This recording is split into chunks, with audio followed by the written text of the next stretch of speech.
የምትመለከቱት ሰይፉ በኤቢኤስ ነው። በያላችሁበት ጥሩ ጊዜ ነው የምንመኘው። ዛሬ እስኪ ስለ ላይፍ ስታይል ስለ ምግብ እናወራ። ምክንያቱም ከውፍረት ጋር በተገናኘ የሰማናቸው የተለያዩ አስደንጋጭ ነገሮች ነበሩ። በየቲክቶክ ላይ የተለያዩ ምክር የሚሰጡም ሰዎች አሉ። ጥያቄው ሲበረታ በዚህ ጉዳይ ላይ ለምን ባለሙያ አታወራም ባላችሁ መሰረት ዶክተር ዳዊት መንግስቱን ወደዚህ ጋበዝ አደርጋቸዋለሁ። የስነ ምግብ ባለሙያ ናቸው። ዶክተር ዳዊትን ሞቅ አድርጋችሁ ወደዚህ እስኪ ዶክተር ዳዊት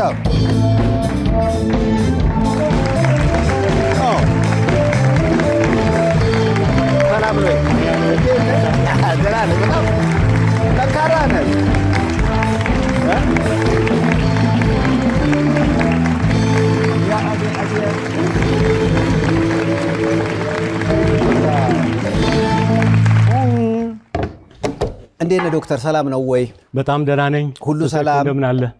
አለን ይመስገን አምላክ። ስለ አኗኗር ዘዬ ለምን አታወራም? ምክንያቱም የተለያዩ ነገሮች ሲሰሙ ጊዜ እንዴ ዶክተር ዳዊት እያለ ድሮ ወዳጄ ብዬ ነው የጋበዝኩህና የምትለውን ነገር በቃ የምትኖር ነህ። እንዴት ነው ዶክተር ዳዊት ግን መጀመሪያ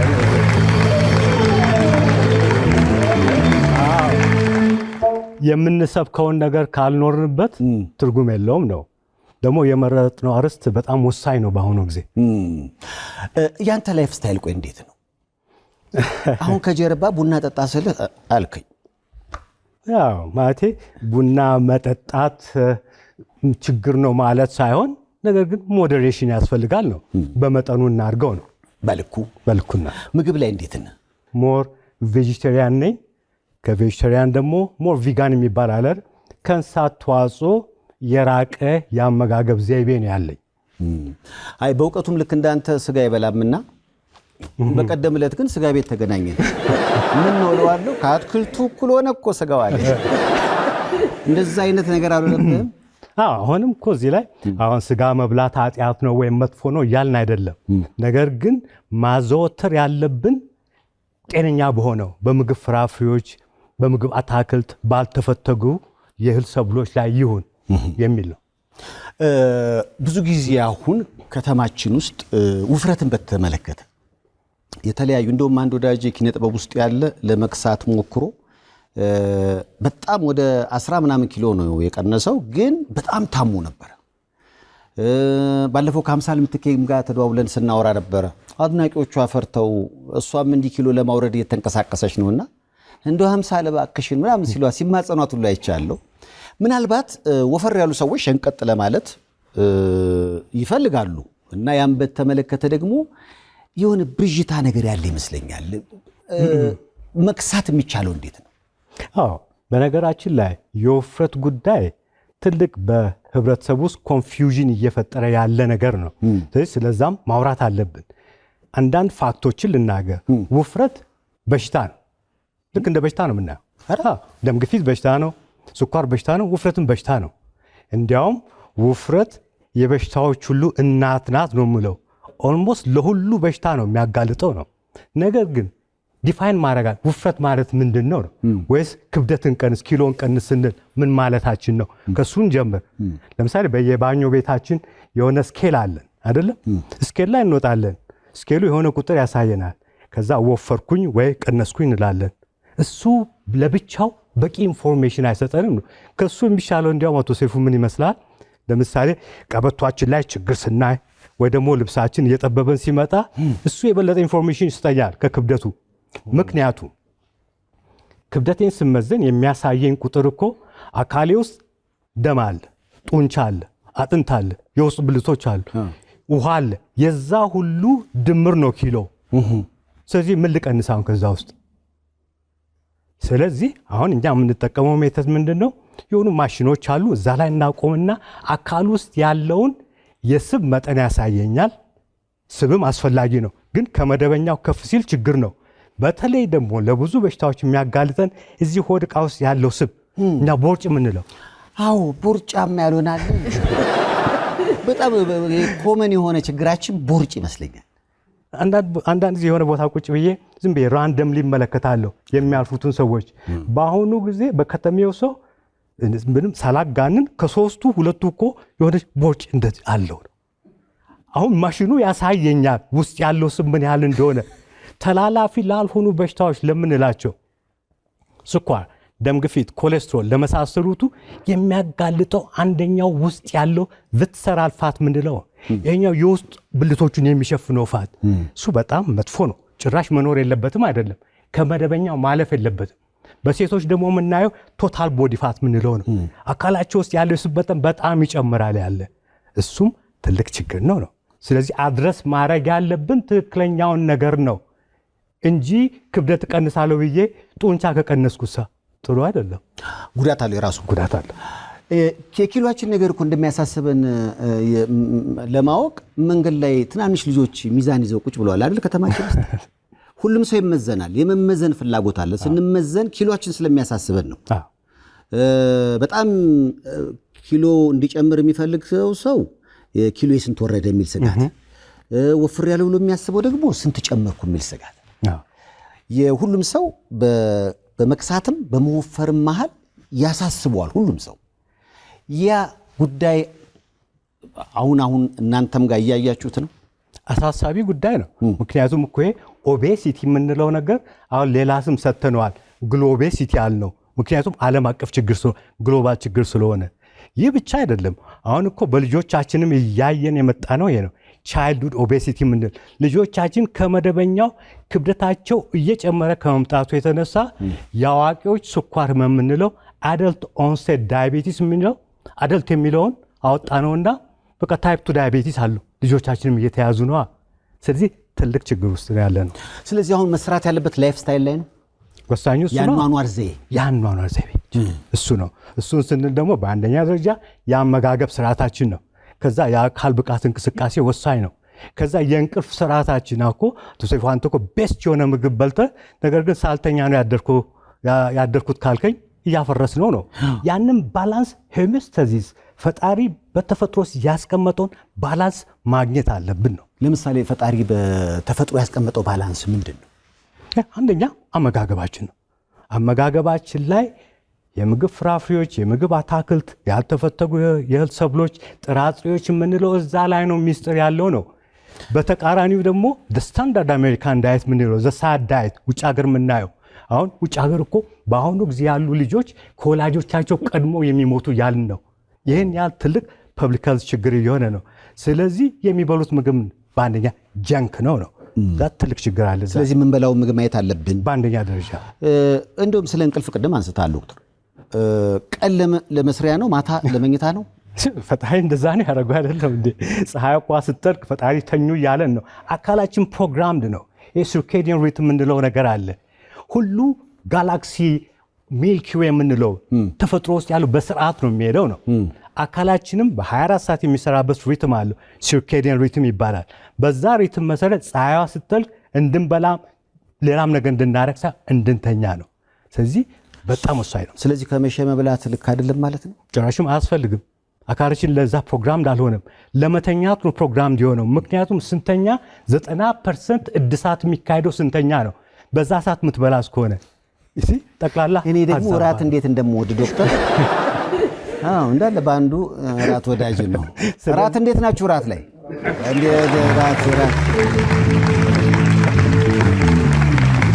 አንድ ጓደኛችን በጣም እራት ደግሞ ሌሊት 6 ሰዓት ተነስቶ የሚበላውና ምን ነው ስንለው እንዴ ድንገት እንኳን ብሞት ባዶ ወዴን ሰማይ ቤት ይሄዳሉ ያሽ ትንሽ አንዳንዱ እራት የሆነ ሱስ ነገር አለው፣ ግን ደግሞ ጉዳት አለው።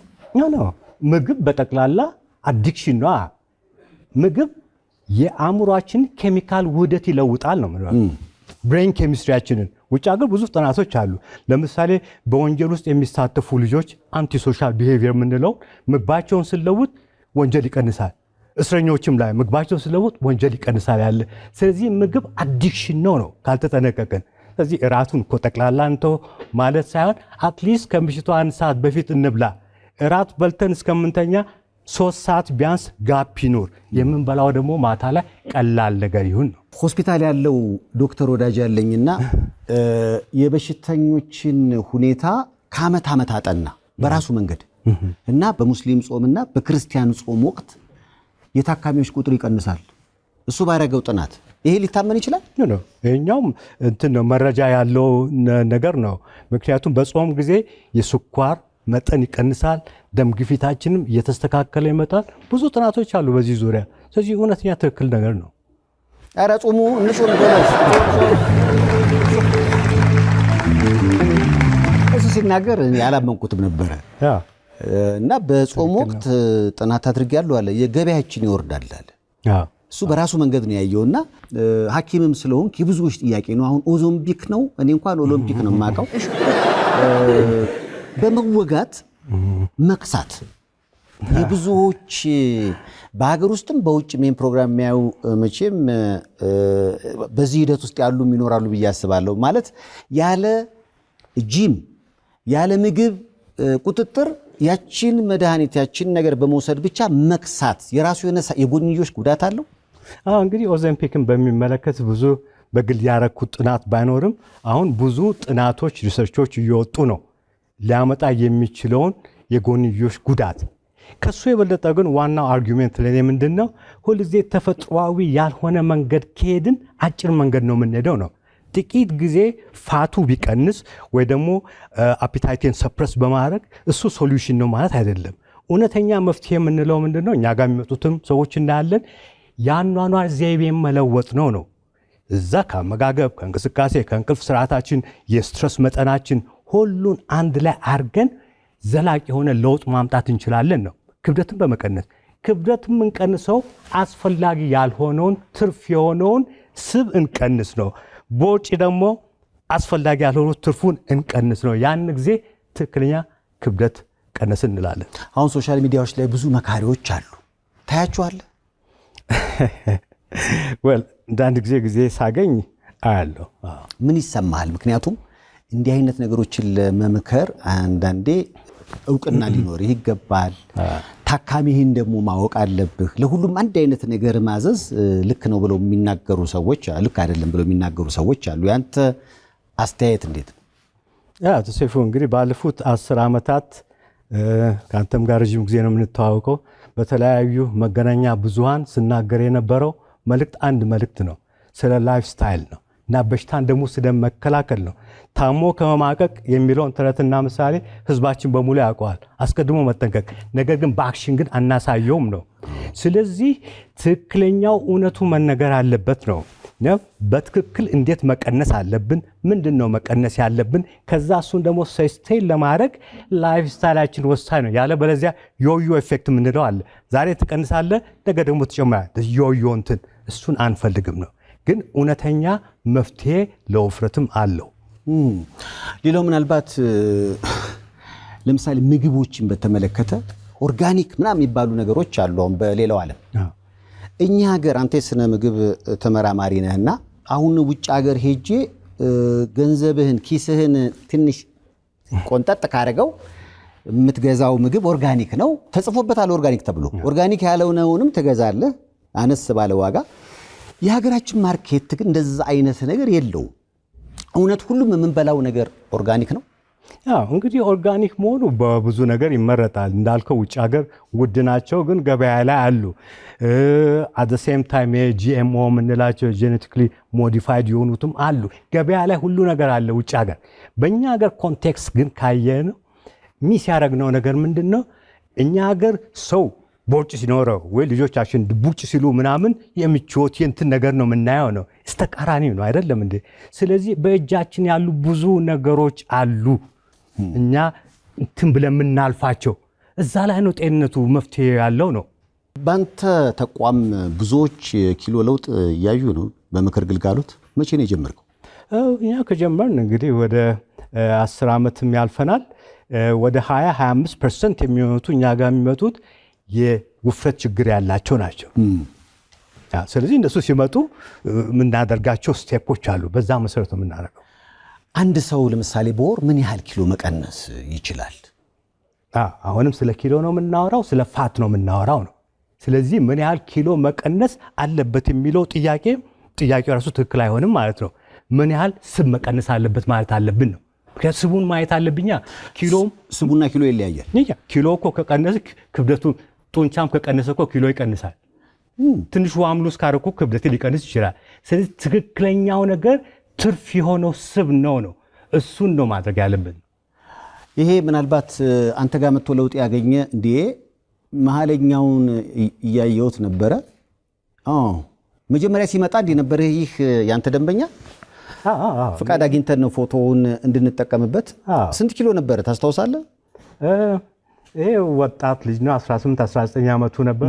ነገር ግን እንደምናየው ሆዱ ዕቃ ውስጥ ቦርጭ ኦልሬዲ እየጀመረው ነው። ስለዚህ እንደዚህ ከቀጠል ችግር ውስጥ ነው መንገባው ነው። እነዛ ጓደኛሞች የሆኑት በሽታዎች ይመጣሉ። አሁን እኮ ስኳር ችግር እኮ ወይም ደም ግፊት ምናየው አብዛኛው በወጣቱ እየሆነ መጥቷል።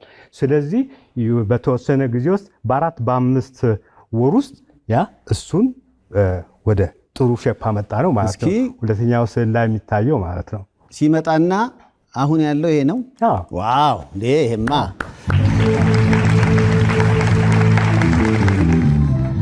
እንደዚህ አይነት ሴቶች ብዙ አሉ፣ ወንዶችም ብዙ አሉ። እና አንዱ እንትን እኛ እኮ ጋይድ ነው የምናደርገው። ዲስፕሊኑ የልጁ ነው። ሂዝ ደግሞ ቬሪ ማች ዲስፕሊን የሆነና በትምህርቱ ራሱ ጂኒየስ የሆነ ልጅ ነው። በነገራችን ምግብም ላይ ምክር ግልጋሎት ትሰጣለህ? መመገብ ያለበትን ብቻ ነው ወይስ አሁን ለምሳሌ ይህ ልጅ ከዛኛው ቀደም ከነበረው ወደዚህ የተሸጋገረው በምንድን ነው በተለይ ሊባል ይችላል? ምግብ ነው ወይስ ጂም ነው? በአንደኛ ደረጃ ትርፍ የሆነውን ስብ ለመቆጣጠር 80-80% ምግብ ነው የምንለው። ሌላው ደግሞ ኤክሰርሳይስና ሌሎች ፋክተሮች ናቸው። ስለዚህ ምግብ ነው በአንደኛ ደረጃ። ስለዚህ ስትራክቸርድ የሆነ ፕሮግራም ውስጥ ነው የምናስገባቸው። ይህ ማለት እስከሚስተካከል ድረስ ቁርስ፣ ምሳ፣ እራት የሚበሉትን በሙሉ እኛንም ፕሮግራም እናደርገው። ግን እዛ ላይ የሚያጨናንቅ ነገር የለም። አስፈላጊውን ነገር ለአካል ስንሰጠው አካል ከፍ ያለውን ዝቅ ያደርግልኛል፣ ዝቅ ያለውን ከፍ ያደርግልኛል። ይሄኛው የፈጣሪ አስገራሚ ስራ ነው። ስለዚህ ክብደት ለመጨመር የሚመጣ ሰውም ካለ እኮ ጤነኛ ነገር ሰጠዋለሁ፣ አካል ስራውን ይሰራል። ተሰይፉ አሁን እኮ እዚህ ጋር የሆነ ነገር ቢቆርጠኝና ቢደማ ምንድን ነው የምናደርገው? ራሱ አይደለም ክሎት አድርጎ ሁሉ ነገር። ይሄኛ አስደናቂ የፈጣሪ ስራ ነው። ስለዚህ ሁኔታውን ኢንቫይሮንሜንቱን ነው የምናመቻቸው ነው። በሽታን ምን ቀለብሰውን በእነዚህ መንገድ ነው። እስኪ ስለ ራስህ ንገረኝ። ለስላሳ መጠጦችን ትጠቀማለህ?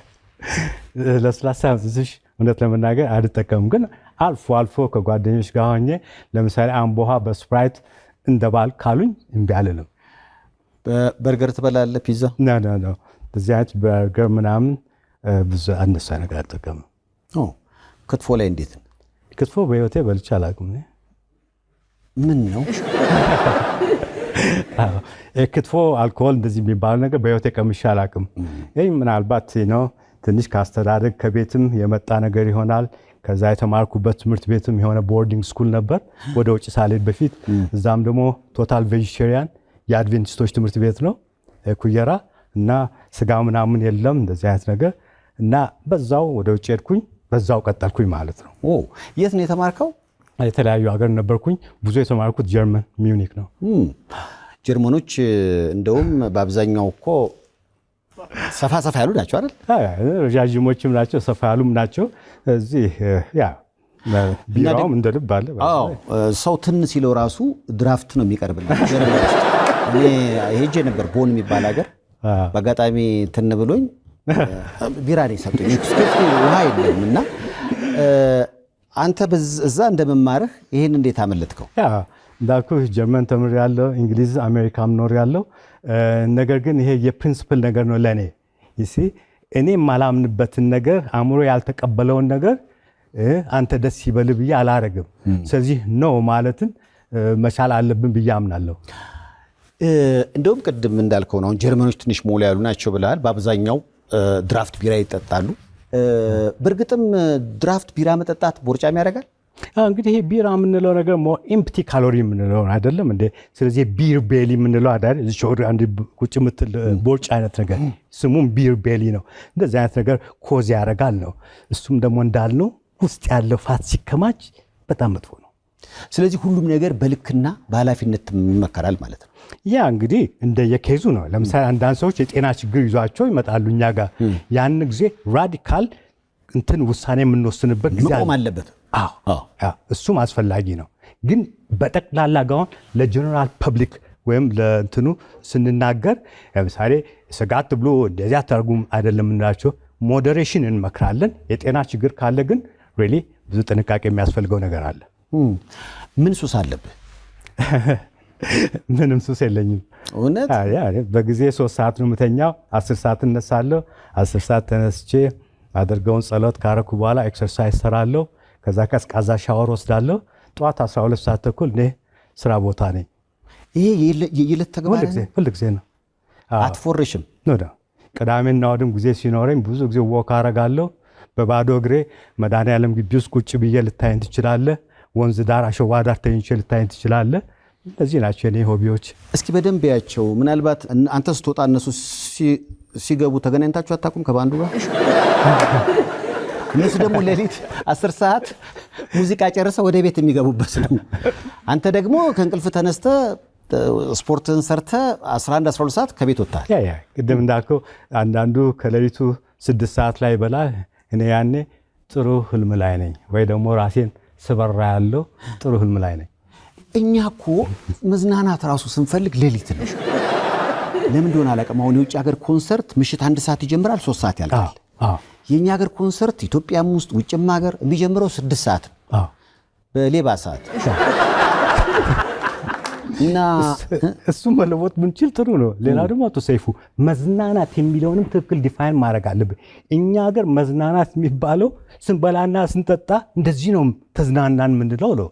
ነገር ግን ጫካ ውስጥ ሄድን፣ በባዶ እግራችን ውሃ ጋር ሄድን መዝናናት እውነተኛ ውስጥ ለምሳሌ ፎረስት ቤዚንግ የሚባል ነገር አለ። ፎረስት ቤዚንግ ጃፓን ሀገር ዶክተሮቹ ለበሽተኞቹ ፕሪስክራይብ የሚያደርጉት ለተወሰነ ጊዜ ጫካ ውስጥ ሂዱ ይሏቸዋል። ለበሽተኞች በተለይ ለካንሰር ፔሽንቶች ጫካ ውስጥ ስለሆኑ ብቻ ናቹራል ኪለር ሴልስ የምንል ካንሰር የሚዋጉ ሴሎች ቁጥር ይጨምራል ጫካ ውስጥ ስለሆኑ ብቻ።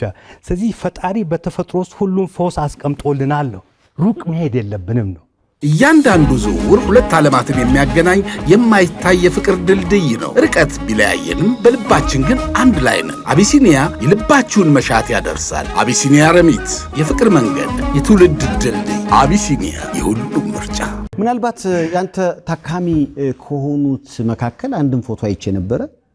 ስለዚህ ታካሚ እስኪ ንገረኝ። አቤሰሎም ምናልባት ኋላ እሱም ሊናገር ይችላል። በጣም ኪሎ በአንድ ጊዜ በጣም ብዙ ጨምሮ ነበር። እንዲያውም የሆነ ጊዜ ሲነግረኝ በሳምንት 12 ኪሎ የጨመረበት ጊዜ ነበር። በሳምንት 12 ኪሎ እንዴት እንደጨመረ ምናልባት እሱ ሊነግረን ይችላል። ግን ኋላ ራዲካል የሆነ ለውጥ አምጥቶ አሁን ወዳለው ደረጃ ላይ ደርሷል። ስለዚህ ብዙ አሉ እኛ ውስጥ። አንዱ አቶ አቤሰሎም ሪሊ አሁንም ጥሩ መንገድ ላይ ነው ያለው። ገና ወደ ግቡ በሳምንት 12 ኪሎ ጨምሮ ነበር። በሳምንት 12 ኪሎ ማለት እኮ በቀን ከ1.45 ኪሎ በላይ ማለት ነው። ይሄ እውነተኛ ታሪክ ነው። እውነተኛ ታሪክ ነው። እንዲህ አይነት ነገር ያጋጥማል። ለምሳሌ በወር የተወሰነ ኪሎ መቀነስ ራስን ካለመጠበቅ ወይ ውሃ ካለመጠጣት ጋር ምናምን ሆኖ ሰው እንደሚጎዳው ሁሉ በሳምንት ይሄን ያህል ኪሎ መጨመር ጉዳት የለውም? በጣም መጥፎ ነው እንጂ በጣም መጥፎ ነው። አሁን እንደዛ ከሆነ እኮ እንደዚህ ሜታቦሊክ ዲስኦርደርስ ምንላቸው አካሉ ለምንም ነገር በቃ ያልፈነዳ ቦምብ ይዞ እንደመዞር ነው ማለት ነው። የሆነ ነገር ሊሆን ይችላል። ስለዚህ አደገኛ መንገድ ላይ ነው ያለው። ነገር ግን በጊዜ ለውጡን አደረገ። አሁን በጣም አሜዚንግ የሆነ መንገድ ላይ ነው ያለው። እስኪ ወደዚህ ሞቅ አድርጋችሁ አቤሰሎምን ጋብዙት። እስኪ አቤሰሎም ወደ መጣ።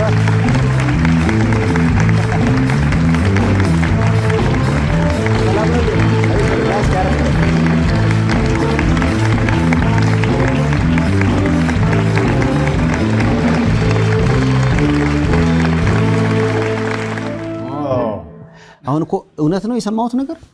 በሳምንት 12 ኪሎ ጨምረ ነበር? ነበር። ምንድን ነው ማለት 12 ኪሎ እኮ መጨመር በሳምንት ተአምር እኮ ተአምር ነው የሆነብኝ። እኔ እውነት ለመናገር ዛኔ ምን አጋጥሞ የት ሄደህ? ኦኬ፣ በእርግጥ እኔ ራሴ የጤና ባለሙያ ነኝ። እና ውፍረት የመቀነስ ብዙ ሙከራዎች ተደርገዋል።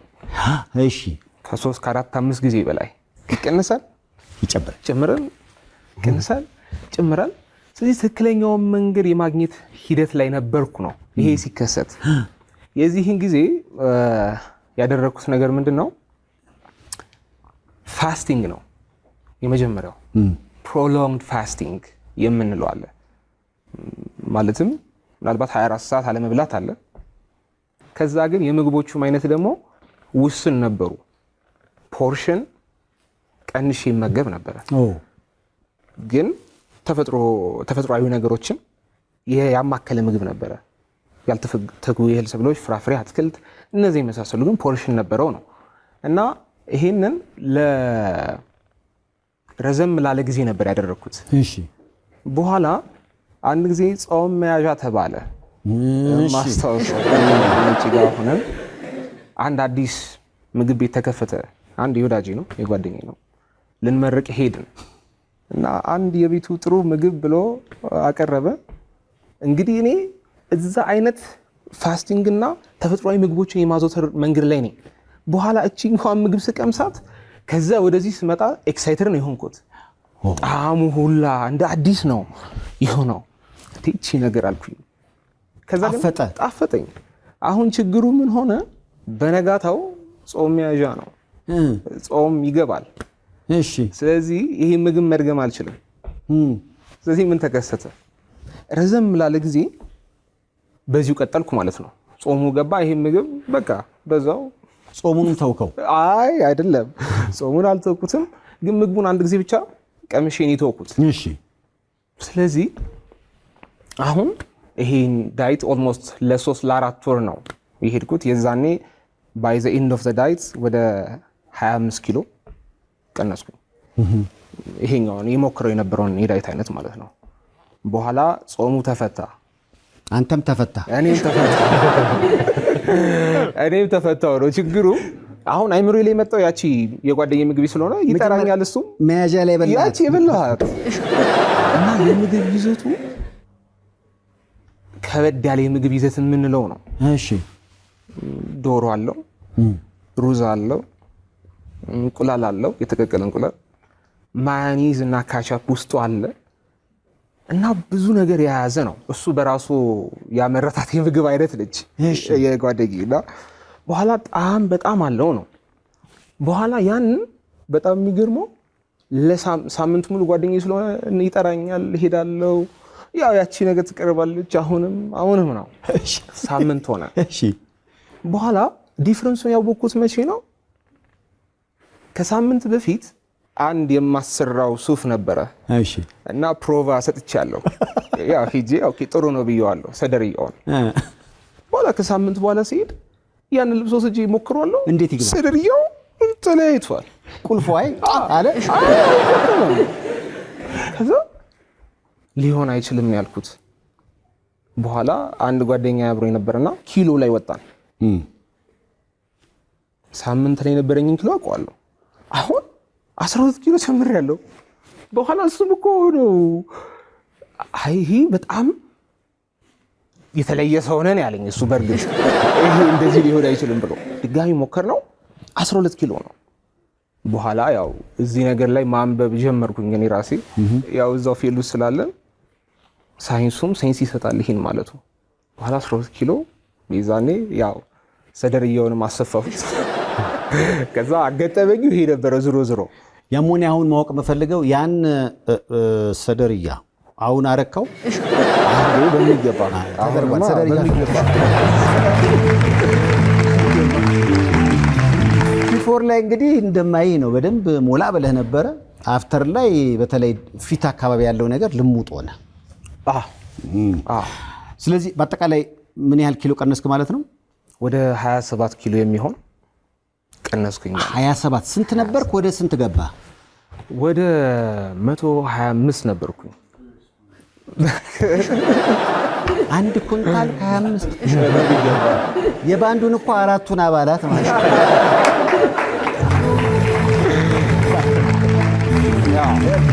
ያደለ ባንድ ይሄው ባንድ ስለዚህ ከዚህ ኪሎ ነው 27 ኪሎ አወርደ አሁን ያለው ማንነትን ያገኘው ኤግዛክትሊ ምናልባት ዶክተር ምግቡ ብቻ ነው ወይስ አንዳንዴ ሰው ድባቴ መንፈስ ጭንቀት ወይ ደግሞ አንዳንድ ነገሮች ሲኖሩ ይወፍራል ይባላል እውነት ነው እሱ ያ እውነት ነው አሁን እኮ አቶ አቤሰሎም አንድ ቀን ስለበላ ወይም ምናምን አይደል ችግሩ። ግን በየቀኑ እየደጋገመ ያንን ነገር ይሲ ካሎሪ ይወስድ ጀመር። አሜሪካ ውስጥ ባይ ዘ ዌይ ሃርት አታክ ግሪል የሚባል እንትን አለ፣ ሬስቶራንት አለ። ላስ ቬጋስ ከሄድ ጎብኘው፣ ሃርት አታክ ግሪል ይባላል።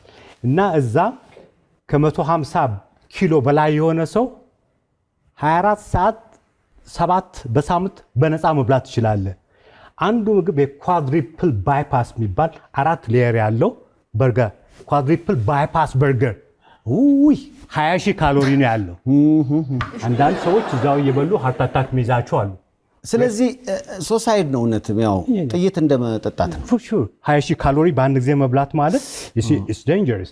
ስለዚህ አልፎ አልፎ እዛ መብላቱ አይደለም፣ ግን ያን ጊዜ ኢንተንሲቭሊ በየቀኑ እየደጋገመ ሲያደርገው ብዙ ካሎሪ ሰበስብ ጀመር። በዚህ ላይ ደግሞ የእንቅስቃሴ መጠኑ ዝቅተኛ ነበር። ስለዚህ ዌስት ላይን የምንለው እየሰፋ መጣ። ዌስት ላይን ያኔ አካላችንን ለችግር አጋለጥ ነው ማለት ነው። ከዛ ምናልባት እንደዛ መወፈርህ ምን አመጣብህ? ምናልባት አንዳንዶች ለምሳሌ ሌሊት ማንኮራፋት ከውፍረት ጋር ይገናኛል። የተለያዩ ውፍረት አብሮ የሚያመጣቸው ነገሮች አሉ ይባላል። ለምሳሌ ምን አጋጠመ? ያ ምናልባት አቶ አበሰሎም ሳይመልስ ቅድም የጠየከኝን ሙሉ አልመለስኩልህም። አይ መወፈር ስንጀምር ምንድን እንሆናለን? ቀስ በቀስ ወደ ክሊኒካል ዲፕሬሽንም እንገባለን። ምክንያቱም ከቤት እኮ መውጣት አንፈልግም ነው። ከቤት ማንወጣ ከሆነ እንቅስቃሴያችንም ይቀንሳል። ስለዚህ እሱ ደግሞ ወደ ዲፕሬሽን ይወስደናል። የተያያዙ ነገሮች ናቸው ማለት ነው። ከዛ ኢሞሽናል ኢቲንግ ውስጥ እንገባለን የባሰ። ሰውም ደግሞ ስንወፍር መከራ ነው፣ ስንከሳ መከራ ነው የሚባለው ነገር በራሱ አያኖርም። እሱ ራሱ አንድ ችግር ይመስለኛል። ምክንያቱም ትንሽ ከሳ ብዬ ባለፈው እኔ በጾሙ ምክንያት ወጣ ላልኩት ስንት ጥያቄ አስተናገድኩ። ደግሞ ስትወፍር ደግሞ ይዞ የሚመጣብህ ነገር አለ እና ምንድን ነው የሚመከረው? ምን እንሁን? አንተ ምን መሆን ፈለግ? ምን እንሁን? እስኪ ምንድን ነው የሚመከረው? ኦኬ ማለት የተስተካከለ ጤነኛ የሆነ የአካል ክብደት፣ የአካላችን ውስጥ ያለው ቶታል ፋት የተስተካከለ፣ ቦርጫችን የተስተካከለ ይሁን ምንለው አለ፣ እናውቀዋለን። ለሴቶች ለወንዶች በዚህ እድሜ መካከል እንዴት መሆን አለበት እሱ እናውቃለን።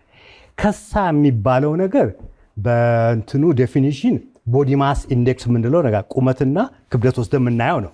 ቦዲ ማስ ኢንዴክሱ ከ18.5 በታች የሆነ ሰው አንደር ዌይት እየሆነ ነው። ስለዚህ እነዚህ ሰዎች ደግሞ የአካላቸው በሽታ የመከላከል ኃይል እየደከመ ይመጣል፣ ለብዙ በሽታዎች ይጋለጣሉ። ስለዚህ የእነሱን ደግሞ እናስተካክላለን። ስለዚህ እንደዚህ አይተህ መናገር ትችላለህ። ነገር ግን ማሽኖቹ የበለጠ መረጃ ይሰጡናል። ከዛ ውጭ ምናልባት የብዙዎች ጥያቄ ነው ብዬ የማስበው ምግብን በተመለከተ ሰፋ ያለ ፖርሽን ሲገኝ እንግዲህ የመመገብ ነገር አለ። አንዳንዴ ያው ሁሌም ባይሆን ማለት ነው። አንዳንድ ሰዎች ቁምሳም አድርገው ሁለቷም መሀል ላይ የሚጫወቱ አሉ። መክሰስ የሚባለው ነገር ለልጅ ብቻ ነው የተተወው የሚባልበት ቦታ አለ። አመጋገብ እንግዲህ የተለያየ ዶክተር እኔ ሶሻል ሚዲያ ላይ ብዙ ሰዎች ይናገራሉና ለምሳሌ አንዳንዱ ይመጣና ትንሽ ምግብ ብዙ ሰዓት መመገብ ጥሩ ነው ይላል። አንዳንዱ ደግሞ ይመጣና እንግዲህ አንድ ጊዜ በቀን መመገብ ነው ጥሩ። እንዲህ በጣም የተምታታ ነገር ነው የምንሰማው። ሳይንሱና ሕክምናው ምን ይላል? ሳይንሱ ምን ይላል ነው። እሱን ለመመለስ በዓለም ዙሪያ 5 አገሮች አሉ ሰዎች ረዥም እድሜ የሚኖሩባቸው ማለት ነው። the longest living ምንላቸው 100 ዓመት ምናምን ኖርማል የሆነበት አንዱ ጃፓን ነው። ኦኪናዋ ውስጥ ጃፓኖች ምን ይላሉ? 80% እንደዚህ ከበላ በኋላ አቁም ይላሉ። ጥሩ አባባል ነው። ስለዚህ ጠግበን መብላት፣ ቁንጣን እስኪይዘን መብላት ጤነኛ ነገር አይደለም ነው። ስለዚህ በእነዚህ 5 ኤሪያዎች ብንመለከት ሁሉም ቦታ ሰዎች እንዲያውም እራቱንም ላይበሉ ይችላሉ ነው። ስለዚህ እሱ ላይ ወሳኝ እንትን ነው። ነገር ግን ከፖርሽን አንጻር ደግሞ ከመጠኑ አንጻር እኛ ጋር የሚመጡ ክብደት ለመቀነስ የሚመጡ ሰዎች እስከምጠግቡ ብሉ ነው የምንላቸው። ምክንያቱም የምግቡ አይነት ነው ወሳኝ። የምግቡን አይነት እኛ ስለምንመርጥ እስከሚጠግቡ ብሉ እንላለን። ብዙ አሰር አለው ፋይበር ደግሞ የሌለው ስጋ፣ ወተት፣ እንቁላል ውስጥ ነው። ስለዚህ ብዙ አሰር ስላለው ሲበሉ ቶሎ የጥጋብ ስሜት ይሰማል። በተለይ ደግሞ ፍራፍሬው፣ ቅጠላቅጠሉ ውሃ አለው። ፋይበሩና አሰሩና ውሃ በልክ ይፈጥራል። ከዛ ስትሬች ሪሰፕተርስ የምንላቸው አሉ ጨጓራ ውስጥ እነሱ እንትን ሲሉ ወደ ጭንቅላት መልእክት ይመጣና የጥጋብ ስሜት ይሰማል፣ ታቆማል። ስለዚህ ፖርሽን ላይ ችግር የለንም። ስለዚህ አሁን አንድ ሰው ጠግቦ አምላኩንም ከሚያስቀይም ለራሱም ደግሞ ሌላ የጤና ችግር ከሚያመጣበት ቢያንስ የዛን የተወሰነ ክፍል ደግሞ ላልበላ ሰው ማካፈል ቢችል በላዩም በታቹም ጽድቅ ይኖረዋል ብዬ አሰብኩኝ። ትክክል ነኝ? እሱ 100% ትክክል ነው። ልክ አይ ሳስ ምክንያቱም እኔ አሁን በሰለጠኑ ዓለም የሚያጓጓኝ አንድ ነገር አለ። በተለይ ወደ አውሮፓ አካባቢ መሰለኝ የሆነ ሰው ቡና ሊገዛ ይመጣና ለማያውቀው ሰው 3 ቡና ከፍሎ ይሄዳል። ያ የተቸገረ ሰው መጥቶ ከዛች ቡና ላይ ገንዘብ ከሌለው ጡረተኛ ከሆነ ስንት ነፃ ተከፍሏል ብሎ ይጠይቅና በዛ መሰረት ይጠጣል። ምግብም ለምሳሌ ሬስቶራንት ውስጥ ስንመገብ 4 ምግብ 2 ሆነን ብናዝ 2 ሰው ደግሞ ለተቸገረ ሰው ማብላት ብንችል እንዲህ አይነት ነገሮች ይመስሉኛል ችግሮቻችን። የሆነ ሰው ላይ ብቻ ነገር ይገባና አሁን እንደነገራችሁኝ እኮ ነው መጠገቡ የሚያመጣው የጤናም ችግር አለ። እድሜውንም አሳጥሮ ከጽድቁም ሳይሆን እንዴት ይሆናል ብዬ ነው። ትክክል ያሰብኩት 100% ትክክል ነው። ባለፈው ያስተላለፈን ፖድካስት ነበር። የፖድካስቱ አርዕስት ምንድነው? የሰው ልጆች በራሳቸው ጥርሶች የራሳቸውን መቃብር ይቆፍራሉ ነው ያለው። ስለዚህ ይሄኛው እውነተኛ አባባል ነው። ሬስቶራንት በልቼ የሆነ ነገር ሌላው ሼር ማድረግ ከቻልኩኝ ትልቅ ነገር ነው። ትስማማላችሁ እናንተስ? በታማኝነቱ የማይደራደረው አልሳም ቃሉን አያጥፍም። 3 አፓርትመንቶችን ለደንበኞቹ አስረክቦ አሁን ደግሞ በሚገርም ፍጥነትና ጥራት ከተማ መሃል በሆነችው ሜክሲኮ ላይ ቅንጡ አፓርትመንት እየገነባን እንገኛለን።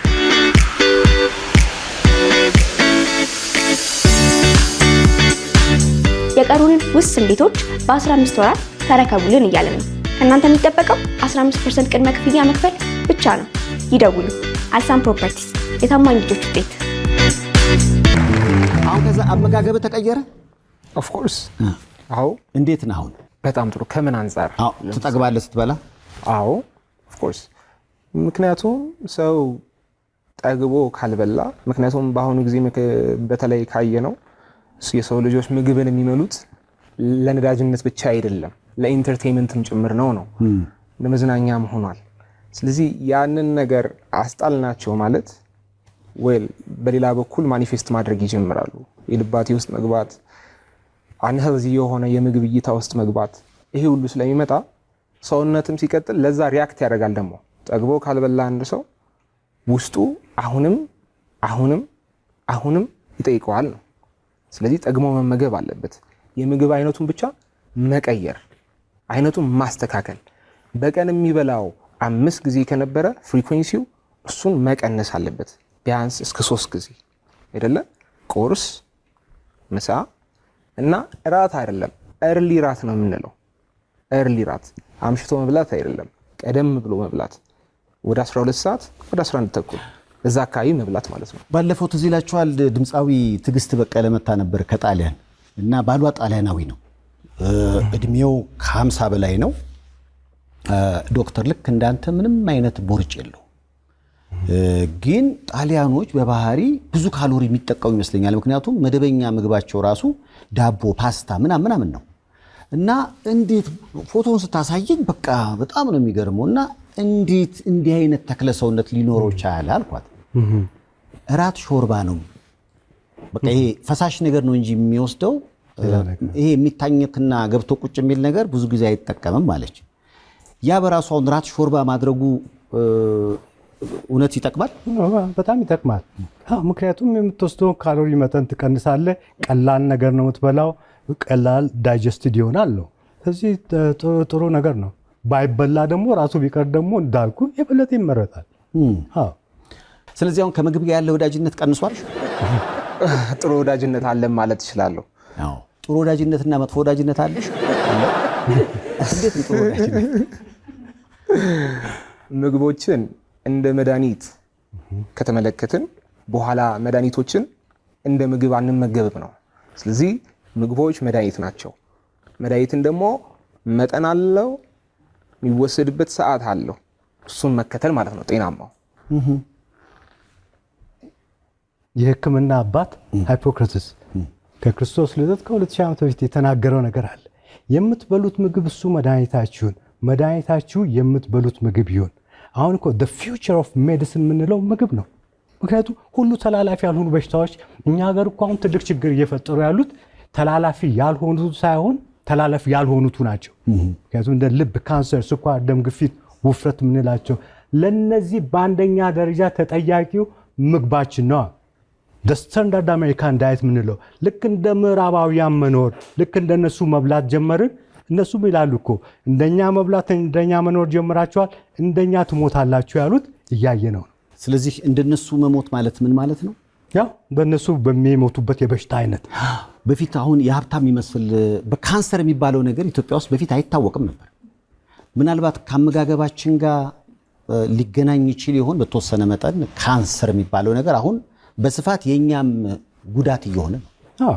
በኢትዮጵያ ብቻ ሳይሆን በኢንዱስትሪ ባደጉት ሀገሮችም እኮ በፊት ብዙ ማናቃቸው በሽታዎች ከስልጣኔ ከእድገት ጋር መጡ ነው። እነዚህ ተላላፊ ያልሆኑ በሽታዎች እኮ ዌስተርን ዲዚዝስ ምንላቸው፣ ዲዚዝ ኦፍ አፍሉወንስ የምቾት በሽታዎች ምንላቸው እና ላይፍ ስታይል ዲዚዝስ የአኗኗር ዘይቤ በሽታዎች ምንላቸው ናቸው። የምቾት በሽታዎች ምንድን ናቸው ዶክተር? እነዚህ ልብ በሽታ፣ ካንሰር፣ ስኳር፣ ደም ግፊት፣ ውፍረት ምናምን ምንላቸው። ግን እኮ ይሄ በህመም ደግሞ ምስኪኑን ሲያጠቃ ይታያል። ለሱ ደግሞ ተጠያቂው ነገር ምንድን ነው ነው? አሁን ጥሩ ምሳሌ ወደ አሜሪካ እንሂድ። አሜሪካ ውስጥ አፍሪካን አሜሪካን ምንላቸው አሉ አይደል? ሂስፓኒኮቹ አሉ። ኮቪድ የመጣ ጊዜ ማንን ነው ብዙ የጨረሰው? እነዚህ ነው አፍሪካን አሜሪካንስ እና ሂስፓኒክ ናቸው ብዙ የሞቱት ነው። ነጮቹ ወይም ደግሞ ኤሊት ላይ ያሉት አይደለም። ምክንያቱም እነዚህ አፍሪካን አሜሪካንስ ሂስፓኒኮቹ በጣም ወፋፍራም ናቸው። የሚበሉት ነገር አብዛኛው ነገር ጀንክ ነው። በርካሽ በትንሽ ብር ብዙ ምግብ ጀንክ የሆነ ነገር ይበላሉ። ስለዚህ ውፍረታቸው እንትን ነው።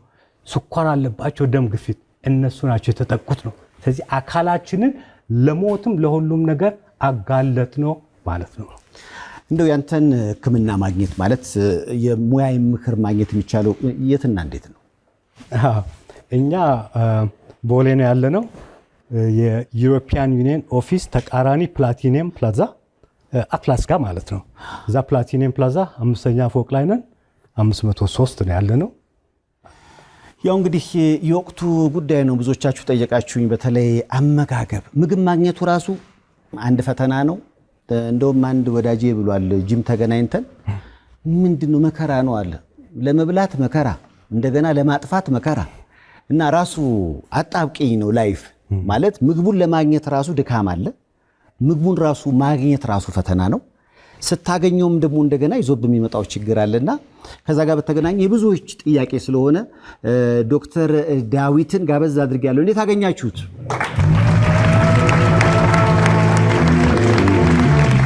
ለስንብት መልእክት ካላችሁ እንደው ላመቻችላችሁ ድል ብዬ ነው።